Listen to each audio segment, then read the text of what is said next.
Assalamualaikum warahmatullahi wabarakatuh. Para pemirsa sekalian dimanapun Anda berada, ketemu lagi kita di Kebun Dumon Kediri, Indonesia, Bunduran Montong. Pada tema kali ini kita akan membawakan materi terkait dengan pemangkasan tanaman durian. Para pemirsa, jadi tanaman durian itu ada dua macam pemangkasan. Yang pertama adalah pemangkasan bentuk cabang, kemudian yang kedua adalah pemangkasan tunas air, cabang tunas air, yang dilakukan ketika tanaman sudah pada fase terbentuknya pentil buah. Pemangkasan yang pertama yaitu pemangkasan cabang atau pembentukan cabang tanaman durian, itu tujuannya adalah untuk membentuk cabang-cabang batang sekunder atau cabang-cabang yang nanti akan merupakan cabang produktif dari tanaman durian. Termasuk juga ada yang namanya pemangkasan pucuk dari tanaman durian. Itu tujuannya adalah untuk menghentikan pertumbuhan pucuk tanaman durian, sehingga harapannya tanaman durian nanti akan bercabang ke samping, sehingga cabangnya ke samping, cabang sekundernya akan lebih subur dan tanaman durian tidak tinggi, sehingga buah durian untuk perawatannya nanti itu akan lebih mudah karena tidak terlalu tinggi buahnya. Pemangkasan cabang atau pemangkasan pembentukan cabang tanaman itu nanti tekniknya ketika tanaman masih muda, itu ketika tanaman masih umur 1-2 tahun, itu kita pangkas cabang-cabang ke samping, yang kita atur agar jaraknya antar cabang produktif cabang sekunder ini jaraknya paling tidak 30 cm antar cabang dengan cabang tunasnya ini 30 cm, tidak terlalu rapat, sebab kalau rapat nanti juga terhadap pembentukan buah juga tidak optimal. Kemudian setelah cabang-cabang ini cabang sekunder, jaraknya kita tata 30 cm jaraknya, kemudian atasnya nanti kita potong pucuk sehingga tanaman durian tidak tumbuh tinggi.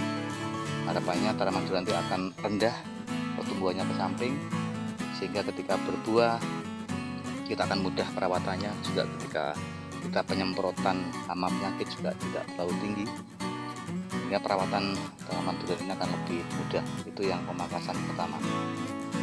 Kemudian pemangkasan yang kedua adalah pemangkasan dari tunas-tunas air.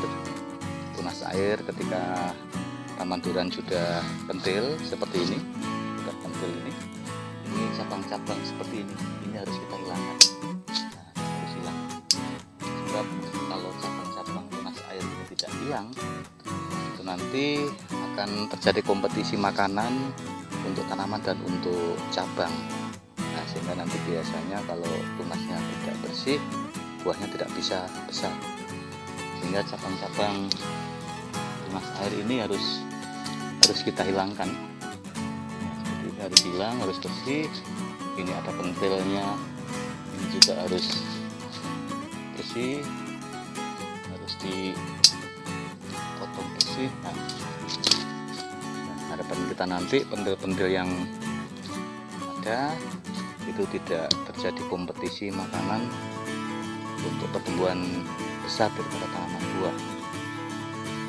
Kemudian ranting-ranting yang tidak produktif, yang terlalu rimbun, ini juga harus dilakukan pemangkasan. Ranting yang tidak produktif, ranting yang berpenyakit, itu juga harus dilakukan pemangkasan juga, sehingga pertumbuhan tanaman buah durian itu nanti tidak ada yang mengganggu, tidak ada yang mengkompetisi, juga karena tidak rimbun nanti tidak menjadi tempat persembunyian dari penyakit, dari kumbang, dari lalat buahnya durian, tidak akan bisa bersembunyi.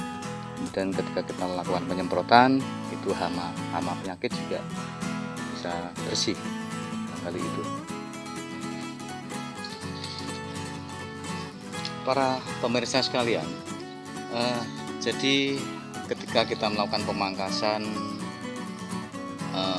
mata tunas air tadi, ketika pentil buah sudah jadi, sekaligus kita juga melakukan penataan pentil-pentil buah. Jadi pentil buah yang terlalu dekat juga barangkali pentilnya itu tidak tumbuh sempurna. Ini kita lakukan pengurangan, jadi pengurangan pentil buah. Jadi pentil semacam ini, seperti ini, karena dia terlalu dekat, jarak yang optimal antar buah itu adalah 30 cm juga.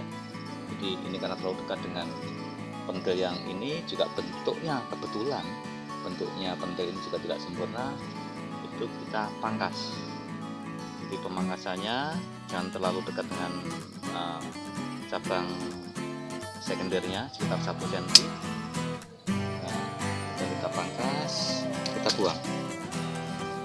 Jadi pemangkasan cabang tadi jaraknya juga jangan terlalu mepet ya, jadi 1 cm dari cabang sekundernya. Ini juga ketika kita memangkas pentil ini itu juga jangan terlalu mepet. Kemudian tips lain ketika kita melakukan pemangkasan tunas dan juga pentil, yang penting adalah setelah kita melakukan pemangkasan itu harus sesegera mungkin itu kita lakukan penyemprotan fungisida atau penyemprotan fungisida sistemik. Kalau bisa kita bisa melakukan obatnya itu adalah fungisida sistemik. Itu kita semprot begitu kita selesai melakukan pemangkasan.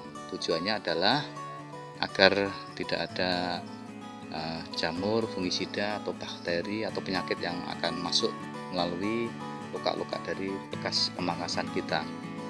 Kemudian tips lain adalah ketika pentil-pentil ini sudah mulai terbentuk, itu jangan sekalipun kita melakukan pemupukan terhadap tanaman melalui tanah, sebab pengalaman kami nanti akan bisa merontokkan calon buah. Yang bisa kita lakukan adalah memupuk melalui daun, sehingga ketika kita menyemprot seminggu sekali, itu pupuk daun yang kandungan mikro juga ada, itu kita lakukan bersama dengan obat-obat insektisida atau fungisida. Jadi jangan melakukan pemupukan melalui tanah, tetapi melalui penyemprotan. Kemudian yang perlu diketahui juga oleh para pemirsa, bahwa proses pemotongan ini harus sesegera mungkin dilakukan ketika pentil-pentil ini sudah terbentuk menjadi buah, sehingga ketika setelah penyerbukan pasti bahwa itu terjadi buah atau buahnya jadi, penyerbukan berhasil, itu pemangkasan tunas-tunas air yang mengganggu dari kompetisi dari buah ini itu harus sesegera mungkin dilakukan dan betul-betul harus bersih. Cabang-cabang tunas air ini harus betul-betul tidak ada, harus bersih. Juga ranting liar dan yang terlalu rimbun yang tidak produktif, ranting-ranting mati ini juga harus dilakukan sebersih mungkin dan sesegera mungkin, sehingga tidak mengganggu pertumbuhan buah tadi. Kalau sampai nanti terlambat pemangkasan daripada ranting itu, nanti otomatis pertumbuhan buah juga sudah terganggu. Kemudian proses pemangkasannya juga nanti risiko karena luka dari pemangkasan cabang itu cukup besar, sehingga risiko untuk kemasukan penyakit atau cendawan dari tanaman durian juga akan semakin tinggi. Barangkali itu para pemirsa sekalian, tips atau saran untuk pemirsa, khususnya para pekebun tanaman durian, yang bisa kami sampaikan. Mudah-mudahan berguna. Sampai ketemu lagi di kesempatan yang lain dari Kebun Timun Kediri Indonesia. Terima kasih. Wassalamualaikum warahmatullahi wabarakatuh.